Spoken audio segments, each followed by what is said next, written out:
Have you ever imagined following the signal of your own stolen cell phone and ending up discovering something that would change everything?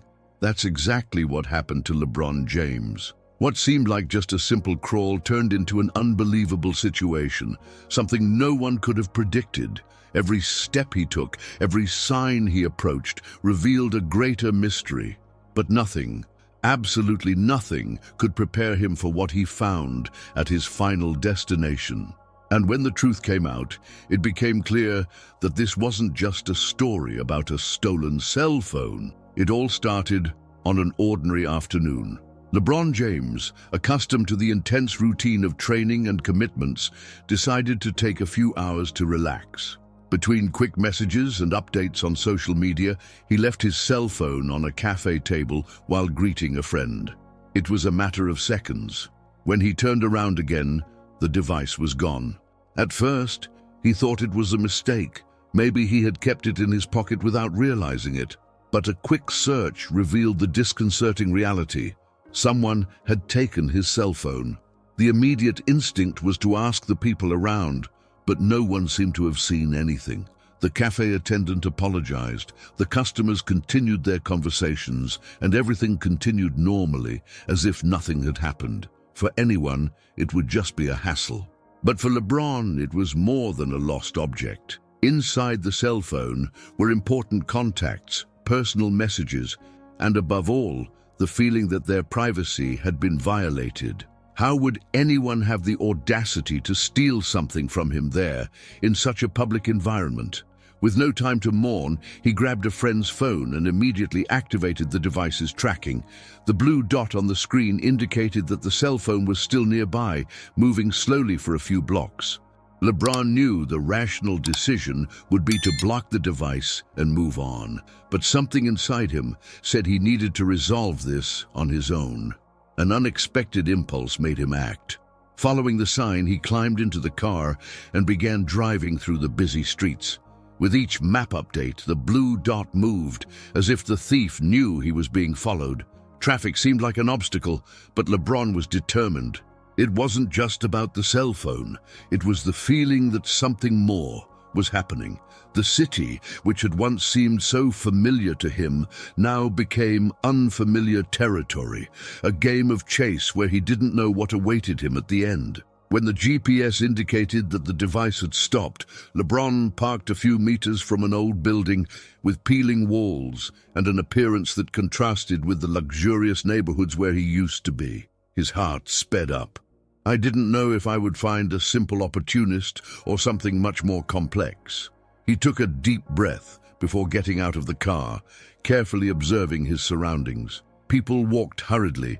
Some exchanged suspicious glances. Others seemed completely oblivious to what was happening. Not wanting to attract attention, LeBron adjusted his hood and walked towards the building. His size and presence always attracted attention, but at that moment, he wanted to go unnoticed. With his friend's cell phone in hand, he followed the coordinates that indicated the third floor. The narrow staircase creaked with each step, and a musty smell filled the room. He didn't know exactly what he expected to find, but every detail of that place seemed to reinforce the feeling that something was wrong. Arriving at the indicated floor, he stopped in front of a worn wooden door. The signal showed that his cell phone was inside. He hesitated for a second before knocking. No response. He tried again, this time more firmly. The silence continued, but then on the other side, a subtle noise, light footsteps, as if someone was trying to move away from the door without being noticed. LeBron decided to act. With a mix of courage and impulse, he turned the handle. To his surprise, the door was unlocked. He slowly pushed it open, revealing a small, disorganized apartment with mattresses on the floor, clothes scattered around, and a dim light coming from the half-open window. In the corner, a slight figure held his cell phone.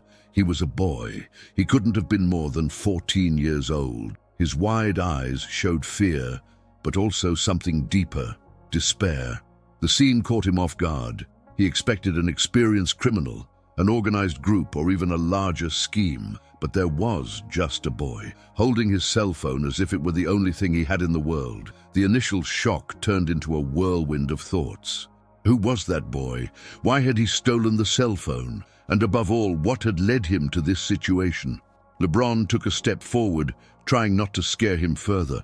The boy backed away, as if expecting an aggressive reaction. But instead, LeBron lowered his voice and asked, "Why did you do that?" Silence hung in the air. The boy pressed his cell phone to his chest, looking away.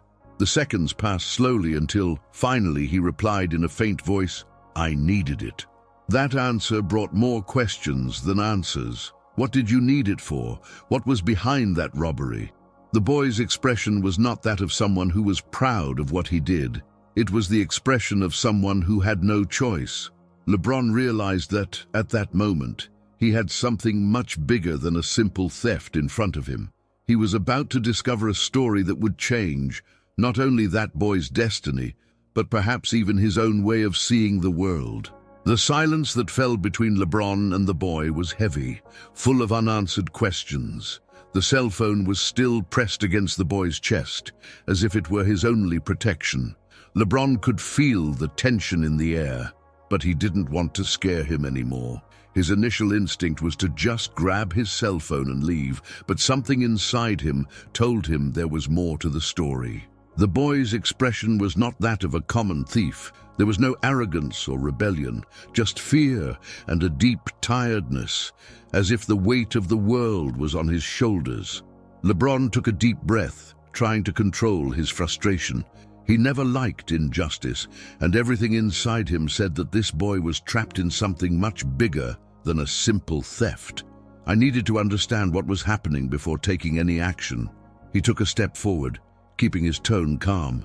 "Tell me the truth. Why did you take my cell phone?" The boy hesitated. His eyes roamed the room as if looking for a way out. It was evident that he was used to running away, always ready to run before the situation got worse. But this time, there was nowhere to escape. After a long moment, he finally muttered, "I had no choice." That answer made something inside LeBron twist. He had heard many stories of struggle and overcoming, but seeing a boy so young speaking with so much resignation was different. "What do you mean by that?" he insisted. The boy took a deep breath, as if deciding whether he could trust this stranger in front of him. His fingers tightened around his cell phone, and when he finally looked up, there was a mixture of shame and despair. "They made me take it." Those words changed everything. It wasn't a random theft. Someone was behind it. And LeBron knew that if he pushed too hard, the kid could shut down completely. I needed to be patient. He sat down on the small torn sofa next to him, indicating that he wasn't there to hurt him. "Who are they?" The boy shook his head, as if the mere mention of these people was too dangerous. His dark eyes showed that he had seen things that no one his age should ever see. "If I tell them, they'll come after me. And my sister." LeBron's heart raced. The boy wasn't just trying to protect himself. There was someone more vulnerable involved, and now it all made sense. He was not a thief. He was a hostage to circumstances that no one should have to face, least of all a child. The protective instinct took over LeBron. He had seen many people struggle with difficulties, but he had never been so close to a situation like this. He needed answers, but he also couldn't put the boy in danger. "I'm not going to let anything happen to you or your sister, but I need to understand what's going on so I can help." The boy's eyes shone with a mixture of hope and fear. It was as if he wanted to believe that it was true, but life had already taught him that promises were not always kept. After a long moment, he finally gave in. "There's a man who rules us. He makes the boys steal cell phones, wallets, anything he can sell quickly. If we don't obey, he hurts the people we love." LeBron felt a lump in his throat. This wasn't just a small crime. It was exploration, a cycle of abuse that used children as tools. The boy did not steal by choice. He stole because he knew that if he didn't, his sister might pay the price. Now, he was no longer just dealing with a robbery. I was facing something much deeper and darker. And for the first time, he felt the weight of the decision he needed to make. If he just took his cell phone and walked away, that kid would still be stuck in that cycle. If he tried to intervene, He could put them both in danger. Anger was growing inside him, but he knew that acting on impulse was not the solution. I needed to think clearly. I needed to know who this man was, where he was, and how I could make sure the boy and his sister got out of this situation without getting hurt. But above all, he needed to gain that boy's trust. "What's your name?" he asked, breaking the silence. The boy hesitated for a second before answering. "Mateo." LeBron nodded. Now he was no longer a stranger. Now Mateo had a name, a story, a real fear that needed to be faced. And in that moment, LeBron decided he wasn't going to turn his back. He had already faced challenges on the court. He had already overcome barriers that seemed impossible, but nothing prepared him for that. The clock on the wall ticked the clock. But for LeBron, everything seemed suspended. I needed a plan, and fast. I needed to find a way to get Mateo out of there safely, but I knew it wouldn't be easy. He didn't know the men behind this. He didn't know how far their influence went, and the last thing he wanted was to put the boy in even greater danger. The weight of that decision was gigantic. But one thing was certain: he couldn't just leave. Mateo needed help, and now more than ever LeBron was determined to face whatever came his way. If this story has captivated you so far, it's because you know how powerful and full of emotion these journeys are. And there are many more like this coming, so don't miss anything. Subscribe to the channel now, turn on notifications, and stay up to date with stories that will surprise, move, and inspire you. LeBron knew he couldn't waste time. Mateo was there, vulnerable, and every second that passed was a chance for these men to realize something was wrong. His instinct told him that the only way out was to act quickly, but intelligently. I needed to get the boy out of that place without attracting attention, without raising suspicion. His heart pounded, not because of fear, but because of the responsibility he now carried. He couldn't fail. Mateo's look revealed an internal conflict.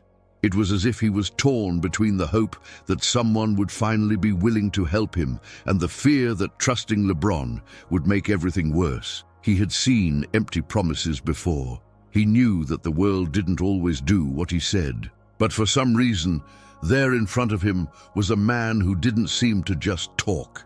He seemed ready to act. LeBron took his cell phone out of his pocket and, without Mateo seeing, sent a quick message to a trusted contact. He knew he couldn't solve this alone, but he also knew he couldn't just call the police and put the boy at risk.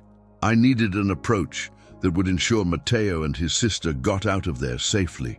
It was then that everything changed. A sound of heavy footsteps on the stairs made Mateo shrug his shoulders and hold his breath. LeBron felt his body prepare automatically, as if he were in the middle of a decisive match.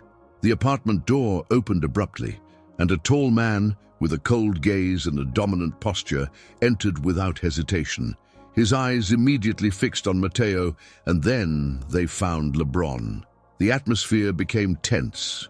The man's presence was intimidating, and his expression did not hide his irritation at seeing someone unknown there. He crossed his arms, leaning forward slightly. "What's going on here?" His voice was harsh, filled with distrust. Mateo froze. The fear in his eyes was evident, and for a moment LeBron thought the boy was going to fall apart. But then something surprising happened. Instead of giving in to panic, Mateo took a deep breath and took a step forward. His body was still shaking, but his expression now carried something different: determination. "He just wanted to get his cell phone back," he said, his voice firmer than LeBron expected. The man narrowed his eyes, assessing the situation. He clearly wasn't convinced, but he also didn't want to raise unnecessary suspicions. His gaze alternated between Mateo and LeBron, trying to decipher what was really happening there. The silence was overwhelming. It was at that moment that LeBron knew he needed to intervene. He knew he couldn't show weakness or hesitation. He looked directly at the man and said, in a firm, controlled tone, "This is over. You will not touch this boy again." The statement hung in the air like a challenge. The man took a step forward, the tension in the room reaching an unbearable level. But before he could react, a sound came from the corridor. Quick steps, low and determined voices. Within seconds, the door was pushed open again, and two men entered. They were not associates of the criminal. They were LeBron's contacts, people he knew could guarantee the safety of Mateo and his sister. The man's expression instantly changed. He realized he no longer had control of the situation. LeBron didn't look away. "It's over," he repeated. The man hesitated. For a moment he seemed ready to react, but then he assessed the faces around him and realized he was cornered. He took a deep breath, adjusted his jacket and let out a short, dry laugh. "You don't know who you're dealing with," he said, before walking out the door without looking back. Mateo was still holding his breath, as if he was waiting for something bad to happen. But when everything remained silent, when the door closed and the tension was replaced by an almost unrecognizable relief, he finally released the breath he had been holding. LeBron looked at him, and for the first time since they met, Mateo relaxed his shoulders. He was still scared, but now there was something new in his eyes. Hope. Mateo was still there, standing still, as if he couldn't believe that everything was really over. His mind, used to running and hiding, struggled to process that this time he wouldn't have to run. LeBron saw in the boy's eyes the hesitation of someone who spent his entire life waiting for something to go wrong, as if freedom were a privilege he would never have. But now, at that moment, everything was different. The man controlling him was gone, and for the first time in a long time, Mateo could breathe without fear. LeBron knew this was just the beginning. Getting Mateo out of that situation didn't mean everything would automatically be okay. There were wounds that no one saw, scars that didn't disappear overnight. But he was certain of one thing: Mateo and his sister would never have to live under threat again. He had already contacted the right people, and their safety was now a priority. Still, there was one last thing to do. He bent down until he was at the boy's level and looked straight into his eyes. "You are stronger than you know," he said firmly. Mateo blinked a few times, as if trying to understand why someone like LeBron James, one of the greatest athletes in the world, was there, talking to him like that. "We always have a choice, even when it seems like we don't. And today, you chose to face your fear." Mateo didn't respond right away. Instead, he pursed his lips and looked away, as if to hide the emotion that threatened to escape. For so long, he believed he was alone, that no one would ever come to help him. But now, someone has appeared. Someone who not only saw your pain, but cared enough to do something about it. The boy finally raised his head and looked at LeBron with a different expression. It was no longer just fear or insecurity. There was something new there, a glimmer of confidence. As if, for the first time, he allowed himself to believe he could have a different future. The apartment door opened again, and a kind-looking woman entered. It was someone LeBron trusted, a social worker who would make sure Mateo and his sister had the support they needed. She approached slowly, speaking softly, making sure he knew he was safe. Mateo looked at LeBron one last time before nodding slightly and following her outside. LeBron watched them leave and felt a different weight in his chest. It wasn't the weight of tension or anger he felt upon discovering Mateo's story. It was the weight of knowing that that day he had done something that really mattered. He has won championships, broken records, and inspired millions with his career. But nothing compared to the feeling of seeing a once-lost boy take his first step toward a better life. Back in the car, he held his cell phone, now recovered, and looked at the screen. That object, which hours before seemed like just a problem to be solved, now symbolized much more. If he hadn't followed the sign, if he had simply left it alone, he would never have met Mateo. He would never have seen up close a reality that so many people ignore. And in that moment, he realized something important. Sometimes small events change not just one life, but many. The car's engine purred softly as he started it, and as he drove through the city's brightly lit streets, he knew that the story didn't end there. Mateo still had a long way to go, and he wouldn't forget the boy anytime soon. Something told him that somehow their paths would still cross in the future. And deep down, LeBron knew that was the true meaning of greatness. It wasn't just on the courts, the trophies, or the victories.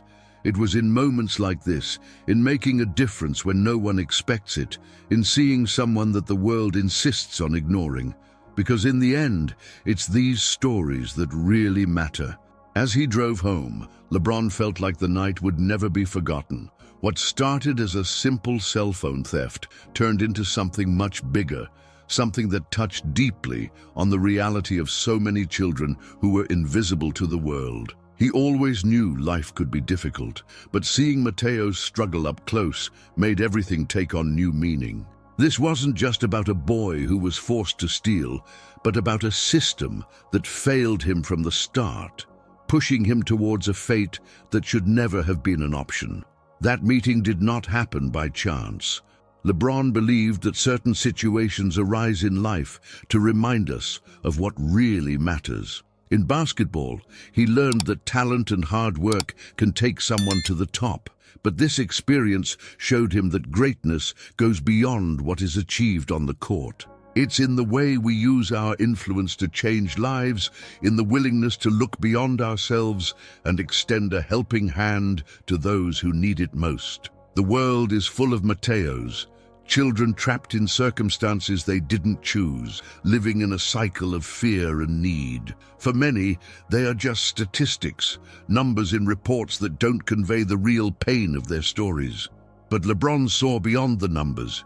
He saw a boy who, despite everything, still had a spark of hope in his eyes. He saw someone who just needed one chance to change his destiny. This story was not just about a recovered cell phone, but about an altered path, a life that perhaps took its first turn towards something better.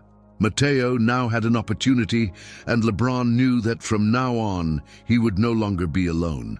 Small gestures can create huge waves, and maybe, in the future, that boy would remember that day as the moment when everything started to change. Ultimately, that is the real lesson.